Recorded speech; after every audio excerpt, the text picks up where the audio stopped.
La TVT au cœur de l'information.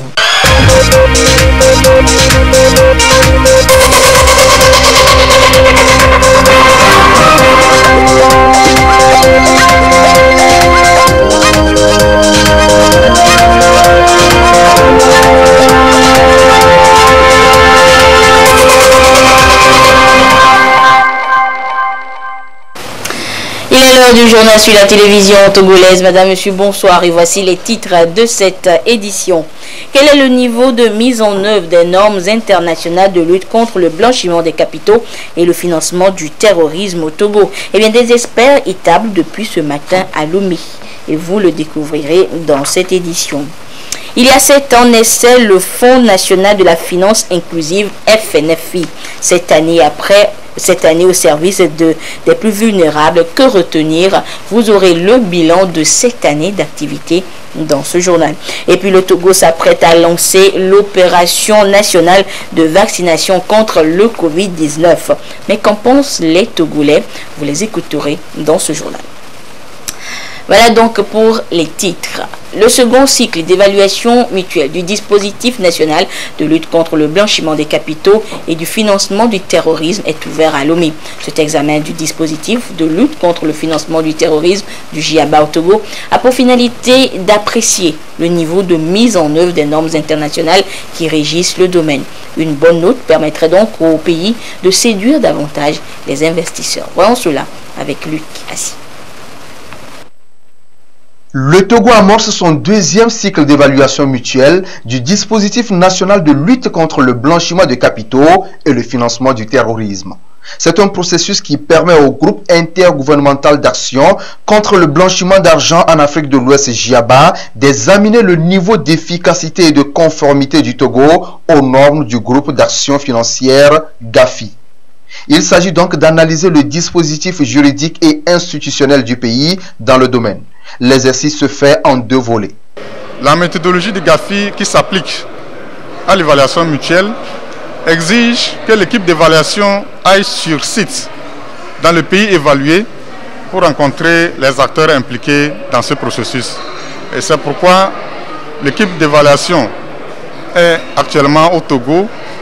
Les partenaires au développement voudront voir dans ce rapport d'évaluation mutuelle les efforts que le pays déploie pour lutter contre les crimes économiques et financiers.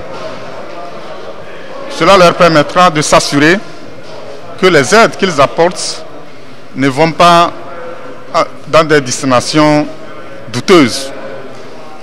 Entre autres actions déjà menées par le gouvernement pour lutter contre le blanchiment des capitaux, l'adoption des stratégies nationales de lutte contre la corruption et de lutte contre le blanchiment de capitaux et le financement du terrorisme. Une place de choix est d'ailleurs réservée au sujet dans le plan national de développement PND. À l'issue de cette évaluation conduite par le JIABA, le Togo disposera encore d'une arme supplémentaire pour séduire davantage les investisseurs dans la mise en œuvre de la feuille de route du gouvernement sur la période de 2020 à 2025.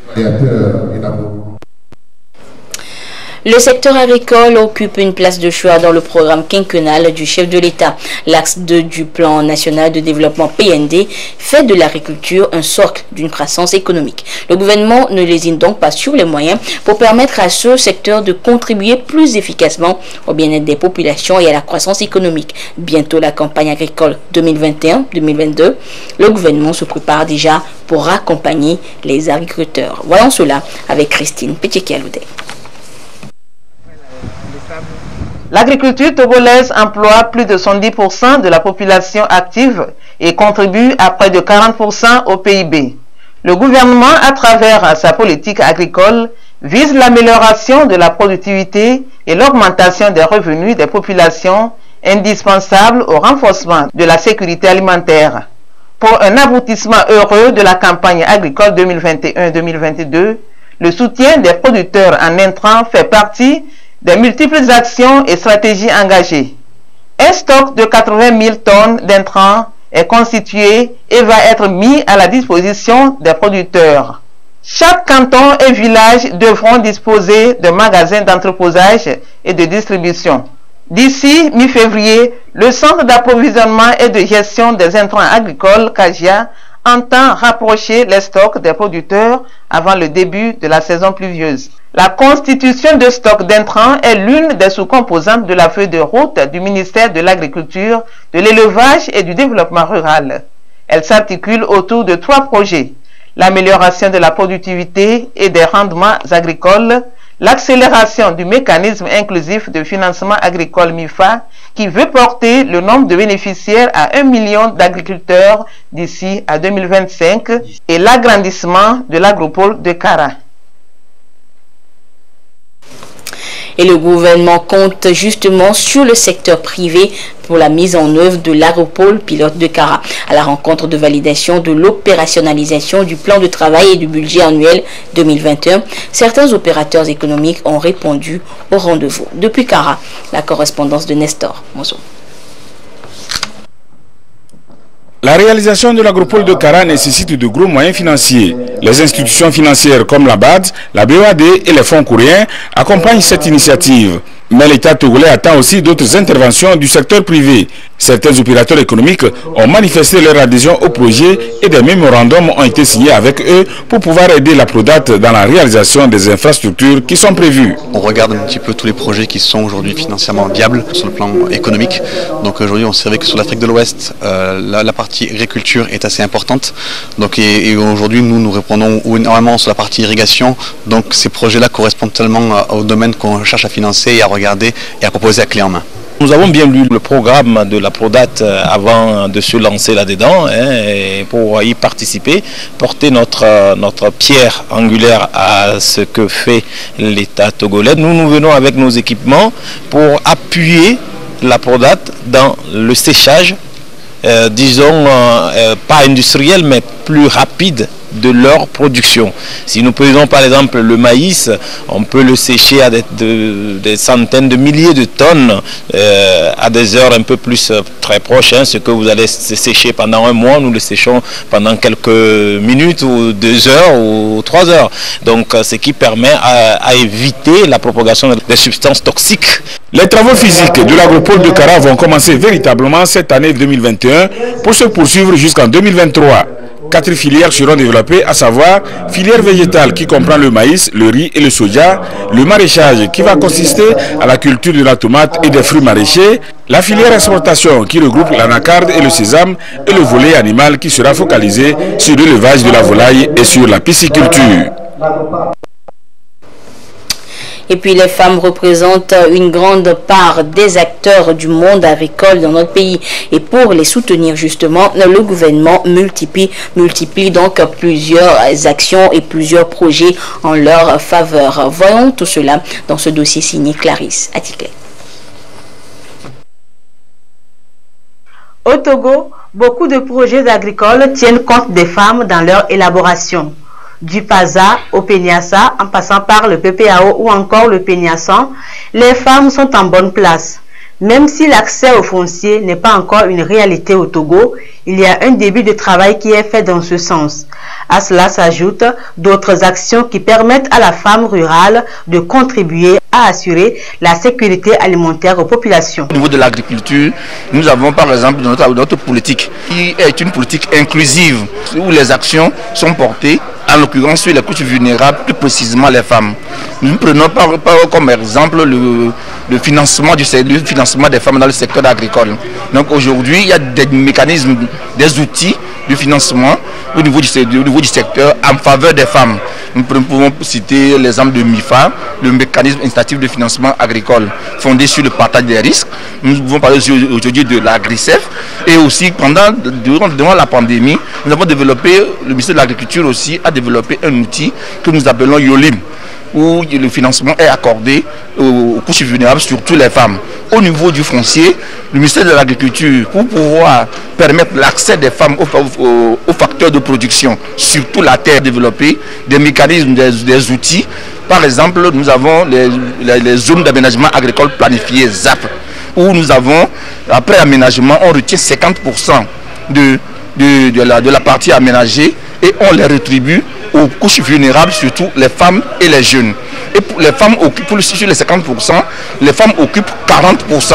Il y a aussi un autre outil, en application du Code foncier domanial, en son article 600, 651 pour l'exploitation des terres, nous avons développé des contrats d'exploitation.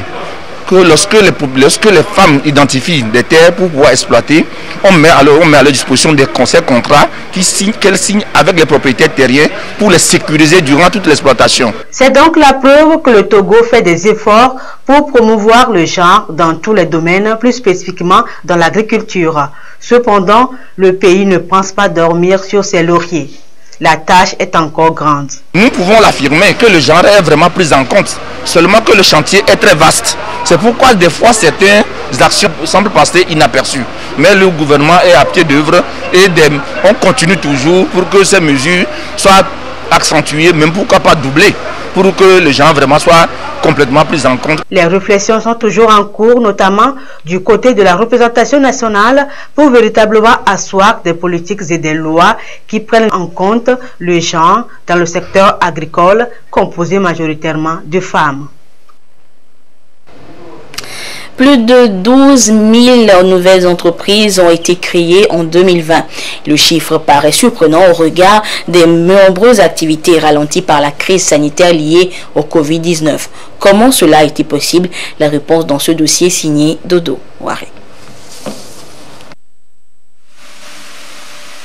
Si, à un moment donné, la Covid-19 a ralenti les objectifs du Plan national de développement en ce qui concerne la transformation structurelle de l'économie pour une croissance forte, durable, résiliente, inclusive, créatrice des emplois décents et induisant l'amélioration du bien-être social, il est évident que les entreprises récemment créées vont aider à relever le défi.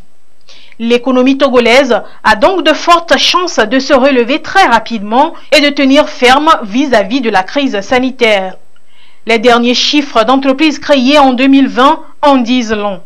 12 592 entités ont fait leur apparition dans le monde des affaires l'an dernier, soit 10 118 entités de plus qu'en 2019, une progression de 9%. Près de 11 500 affaires sont formalisées entre janvier et juillet 2020, alors que les temps forts de la pandémie au Togo se situaient entre le mois d'avril et de mai. Des mesures prises en faveur de l'entrepreneuriat ont également porté leurs fruits en 2020 malgré la crise sanitaire. Les initiatives entrepreneuriales ont connu une hausse de près de 6%. Plus de 9 000 entreprises togolaises ont vu le jour, ce qui porte à 77% les entités créées. La courbe était également ascendante par rapport aux entreprises portées sur les fonds baptismaux par des étrangers en 2020. On compte 2831 pour un taux d'à peu près 23%. Les femmes se font aussi de plus en plus remarquer dans le monde des affaires. Contrairement aux années antérieures, 11% d'entreprises sont lancées par les femmes. 3426 sont formalisées et constituent 27% des nouvelles entreprises démarrées. 63% de toutes ces affaires mises en place en 2020 sont représentées par les personnes physiques et 27% sont issues des personnes morales. Des rebondissements sans doute liés à la réduction du capital minimal pour les SARL et des réformes au niveau du permis de construire et des transferts de propriété. Autre mesure incitative prise pour renforcer l'environnement des affaires, la réduction des frais de création d'entreprise. Le montant est passé de 262 000 francs CFA à environ 30 000. Une réduction de plus de 90% sur ces 10 dernières années. Le pays offre aujourd'hui un cadre fiscal incitatif et avantageux avec l'exonération des taxes pendant 2 ans pour les nouvelles entreprises. L'impôt sur les sociétés est également ramené à 27%. Pour les entreprises qui œuvrent dans le secteur agricole, l'État prévoit investir pour réduire les coûts et la disponibilité des engrais à travers la production locale des intrants. Les taxes et les droits fiscaux sur les équipements agricoles sont réduits pour limiter les coûts de production. Autre réforme, la gratuité de la publication des annonces légales sur le site web du Centre de formalité des entreprises CFE. Des publications qui coûtaient plus de 60 000 francs CFA aux opérateurs économiques. Ce sont des mesures parmi tant d'autres qui ont encouragé la création de toutes ces entreprises en 2020. Le gouvernement compte plus que jamais sur le secteur privé pour relancer l'économie togolaise. L'exécutif a même associé le secteur privé à sa vision quinquennale et avec le développement de ces nouvelles entreprises, la croissance de l'économie togolaise n'est plus qu'une question de temps. C'était le 25 janvier 2014 que le chef de l'État avait mis en branle le Fonds national de la finance inclusive FNFI avec aujourd'hui plusieurs produits dérivés. Objectif, permettre aux jeunes et femmes d'avoir accès aux services financiers pour rompre avec la pauvreté. 7 ans après, cet objectif est-il atteint? Les réponses dans ce dossier de Ekwi Salah.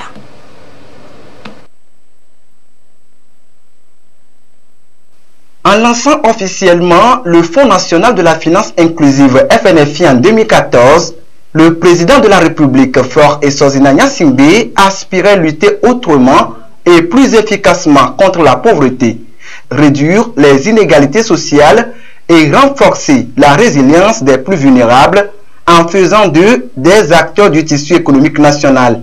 Le FNFI avait pour ambition d'offrir aux populations vulnérables un meilleur accès aux services financiers afin qu'elles exercent des activités génératrices de revenus. De janvier 2014 à janvier 2021, soit 7 ans après, le fonds a produit des résultats positifs. Femmes et jeunes sont passés à la résilience. Plusieurs parmi eux sont aujourd'hui des succès historiques. C'est l'exemple d'Ayovi Vivor, commerçante et productrice des insecticides Rapido, CIS à Thévier. Nous pouvons dire que nous avons eu une bonne éducation avec les cycles FNFI.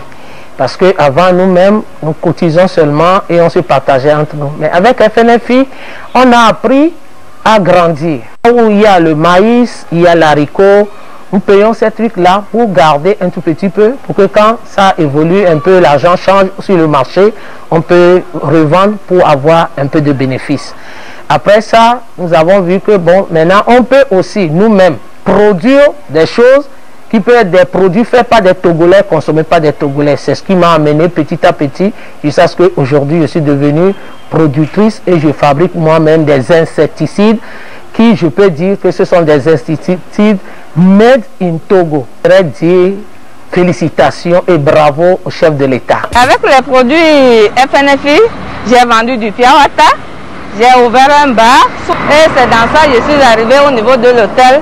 C'est un truc simple, on te dit d'amener la carte CFE, la carte, une pièce d'identité et maintenant plus une carte qui prouve que attestation de bon remboursement. C'est tout ce qu'on a donné pour avoir 5 millions. Hein. Ça a été vraiment facile.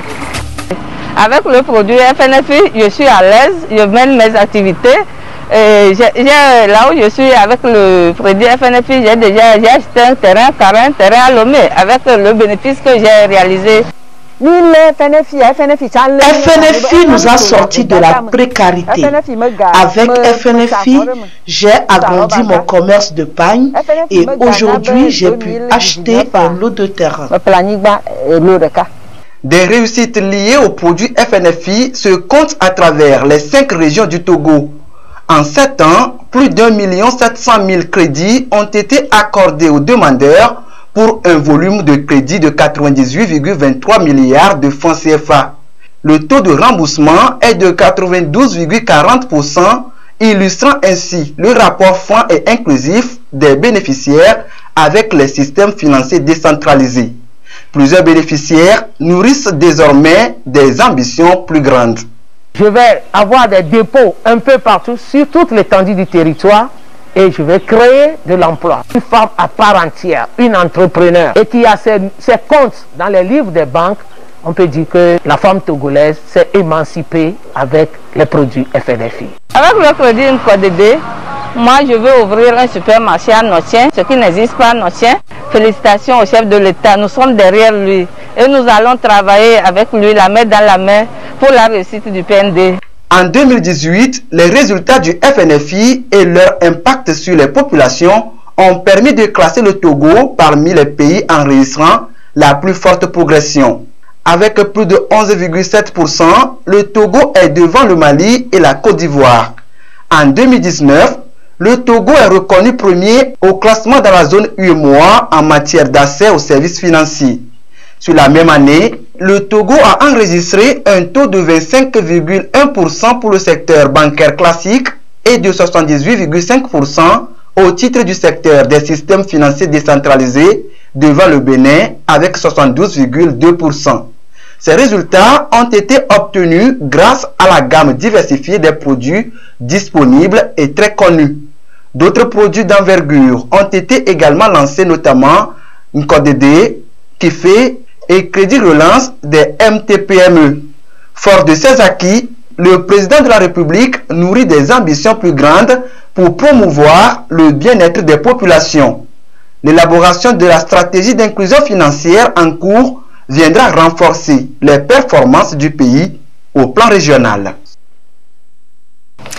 L'Agence nationale d'appui au développement à la base ANADEB conduit le volet alphabétisation du projet d'opportunité d'emploi pour les jeunes vulnérables. Et dans la région centrale, 34 communautés suivent la formation pour être plus actives dans la gestion de leurs activités génératrices de revenus au travers d'une comptabilité simplifiée. Désiré Aloï nous en parle.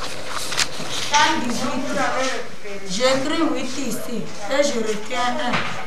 Nous sommes dans un centre d'alphabétisation à Kpaza, 45 km au nord-ouest de la ville de Sokodé. Ici, Marietou s'exerce depuis 6 mois. Maintenant, je peux écrire, je peux lire.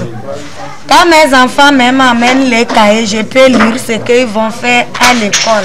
Comme elle, ils sont plusieurs bénéficiaires du village de Kpaza de Kemeni, dans Tchaoudjokat. À Agoulou, c'est le même engagement pour être désormais plus actifs dans la gestion de leur activité génératrice de revenus AGR. Je peux faire le calcul dans mon marché. J'ai un cahier dans mon marché. Je sais parler le français un peu. À cause d'ANADEB, on peut lire et écrire.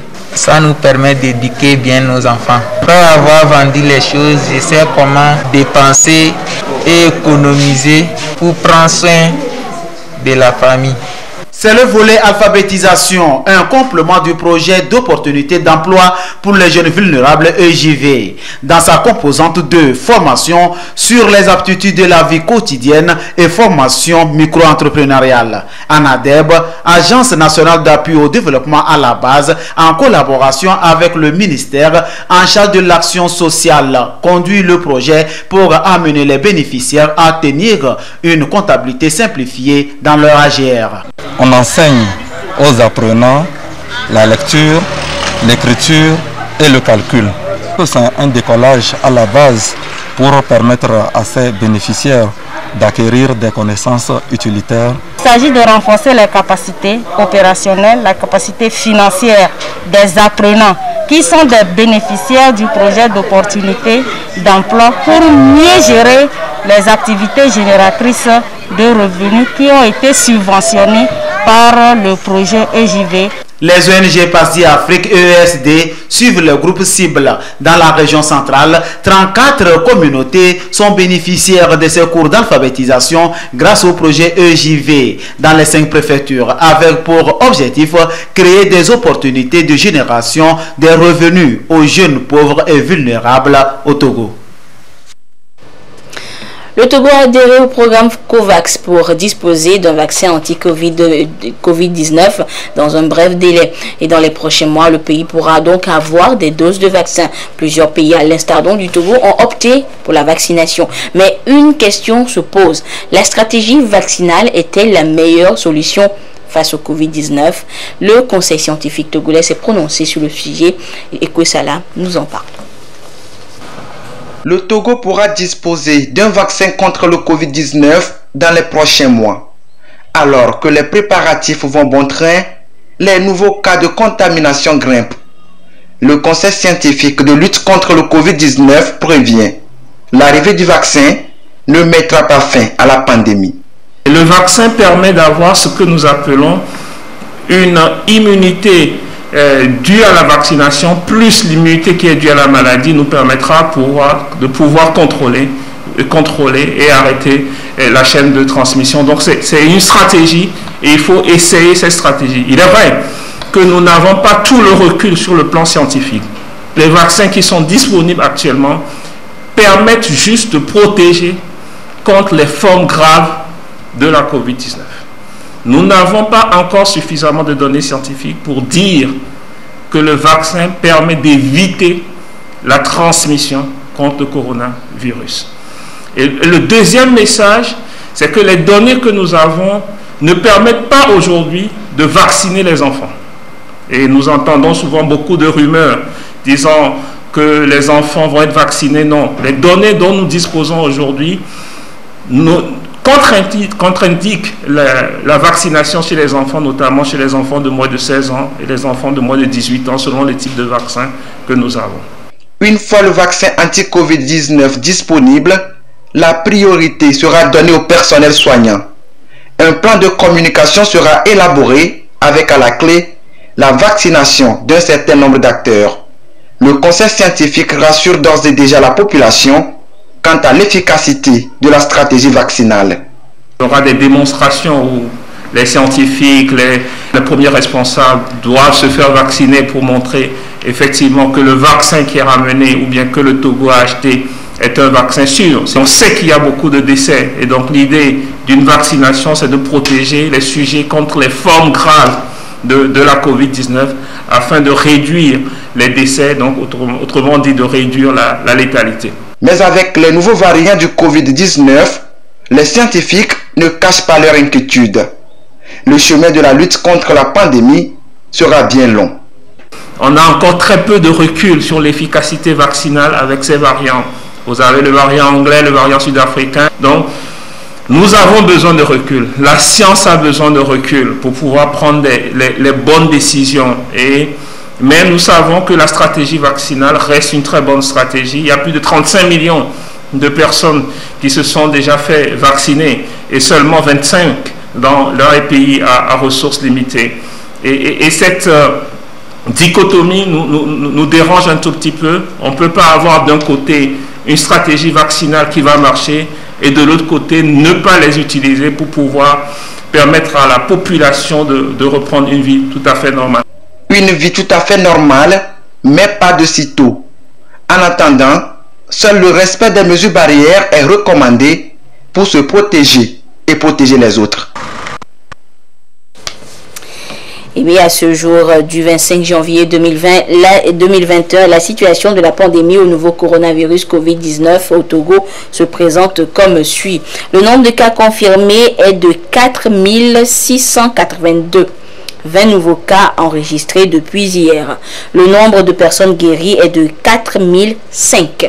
8 nouveaux guéris depuis hier. Le nombre de cas actifs s'élève à 601 et le nombre de décès est de 76.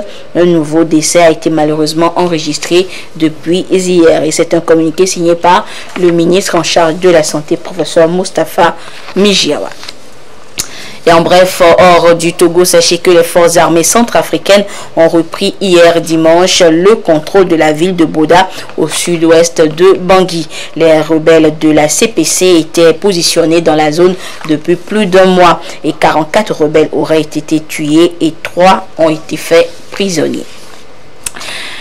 Contribution des associations estudiantines à la gouvernance dans les universités publiques du Togo. C'est le titre d'un projet mis en œuvre par une ONG à l'université de Kara durant un peu plus d'un an. Le projet est arrivé à son terme et pour marquer cette fin, une activité d'auto-évaluation a été organisée. Nestor Monzo pour des précisions. Pendant 14 mois, le groupe d'appui aux unités socio-économiques nouvelles pour un développement intégré des populations, GOZENDIP, et l'Organisation régionale pour la promotion sociale et agricole, OREPA, ont mené avec des associations estudiantines de l'Université de Kara des activités pour permettre à ces associations de renforcer leurs capacités et d'instituer une formation continue de leurs membres sur la vie socio-économique et politique et sur le civisme afin de mettre fin aux violences sur les campus. Ces activités s'achèvent avec cette rencontre qui porte sur l'auto-évaluation assistée du projet. En tant que bénéficiaires, ces associations vont porter un regard analytique et comparatif de ce qui était avant et après le projet, les capacités qui leur ont été données ou accordées et utiliser ces résultats-là pour changer la situation, améliorer les choses. Pour les bénéficiaires, la mise en œuvre du projet contribution des associations estudiantines à la gouvernance dans les universités publiques du Togo leur a apporté un plus. Nous avons assisté à des formations et des séances d'évaluation, etc. lors de ce projet. J'avoue que ces différentes formations nous ont permis d'établir en quoi est-ce que nous pouvons contribuer à l'éradication du fléau de manifestations, de revendications violentes au sein de nos universités. Par rapport à la gouvernance passager, il faut noter que aujourd'hui, les décisions ne seront pas prises seulement par l'université. Mais nous aussi, nous aurons des activités, soit des choses que nous pouvons proposer à l'université. Et une fois qu'on est intégré totalement dans les prises de décision, avec ça, je crois qu'il y aura une amélioration de la vie universitaire. Le directeur du Centre des œuvres universitaires, Tchapale, représentant le président de l'Université de Kara, s'est félicité de la mise en œuvre du projet. Il a souhaité que ce projet fasse tache d'huile pour une vie universitaire apaisée. C'est l'Union européenne qui a financé le projet à travers le PROSEMA, programme de consolidation de l'État et du monde associatif. Après avoir épinglé les deux opérateurs de téléphonie mobile du pays, Move et Togocom, pour différenciation tarifaire, l'ARCEP, Autorité de régulation des communications électroniques et des postes, revient avec de nouveaux principes tarifaires applicables donc aux services de communication électronique dans le pays. Une manière pour l'institution de réguler le secteur au profit des consommateurs. Et quelles sont alors ces mesures annoncées par l'ARCEP? Les éléments de réponse avec Abilé Yazimbi.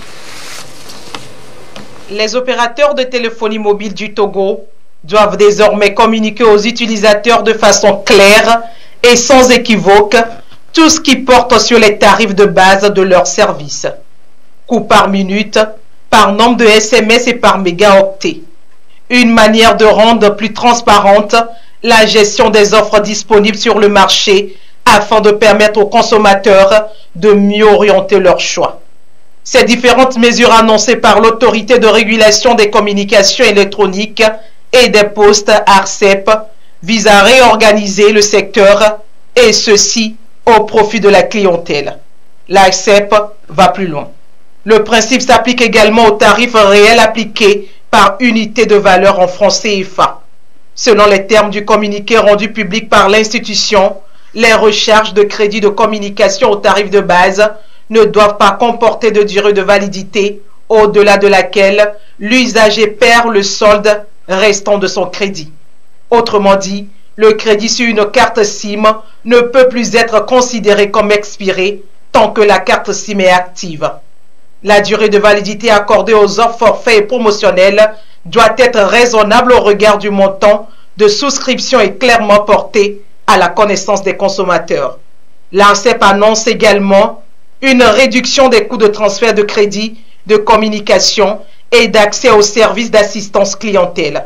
La première ne doit pas dépasser 3% du montant transféré. La deuxième, elle, ne peut être facturée à plus de 20 francs CFA par appel, et ce, quelle que soit la durée de l'appel. L'Autorité de régulation des communications électroniques et des postes se fonde sur les prérogatives que lui confère le cadre réglementaire pour annoncer ses principes de tarification applicables aux différentes offres des opérateurs économiques pour le bien-être des populations.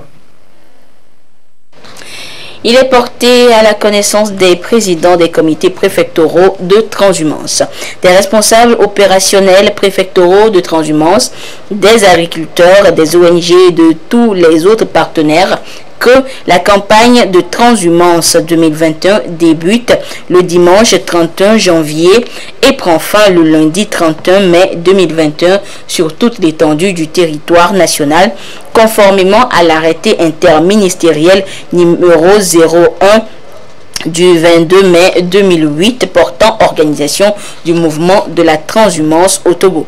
Par conséquent, tous les acteurs impliqués dans la gestion de la transhumance sont priés de prendre toutes les dispositions nécessaires pour assurer le bon déroulement de la dite campagne en application des dispositions du plan opérationnel de gestion de la transhumance 2021.